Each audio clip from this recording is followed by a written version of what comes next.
Oluguudo luno oluweza kilomita 27 olugatta disitulikiti y'e Tororo ne Busia lumaze ekiseera nga luli mu mbeera mbi era nga lukaluubiriza abaluyitamu.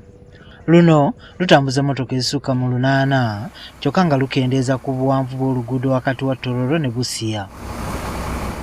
Ekitongole ky'ebyenguudo ki UNRA nga kikozesa kampuni ya China Railway 18 Bureau batandise okukola ku luguudo luno era nga mu bitundu ebimu omulimu gugenda mu maaso. Tusobodde okukolako butundu 40 ku mirimu egyakakolebwa ate twakozesako butundu 50 ku budde obwatuweebwa. Abali emabega okukola oluguudo luno bagamba nti omulimu guluddewo okutandika olw'okuba nti okuliyirira abantu abakoseddwa kitutte ebbanga. Challenge gye tulina okusinga yakulwawo okusasula abananyina mataka gano bwe tuyise ekkubo kuba kitutwalira akaseera okubannyonnyola basobole okugumiikiriza kilayanti waffe.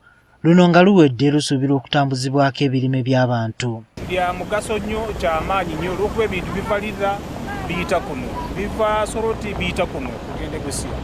Abakulembeze mu bitundu bino bagamba nti lwakutambuza ebyobugagga obw'ensibo sako n'okukendeeza ku mujjuzo gw'emmotoka ezitambulira ku luguudo lwa Malaba Jinja. Then obugagga obw'omuttaka obuli wakati wadde Busia Tororo bwebutyo nabo kijja twanguyira abantu okutambula nga banoonya kaseera. And here is immediate. It is going to reduce the pressure. So other vehicles will be passing Busia, Namai. Abalukozesa nabo baliko bye boogedde. Batandise kulongosa otambula ku badaga 15 kwa 2 ku Tororo. Banga n'abasabaze bitwala badde tebagala kutula mmotoka lwa nsonga. Enfuufu wagenda okutuuka ng'enfuufu ajjudde enfuufu. Emmotoka zitufaako nnyo olw'ekkubo okubeera ebbi.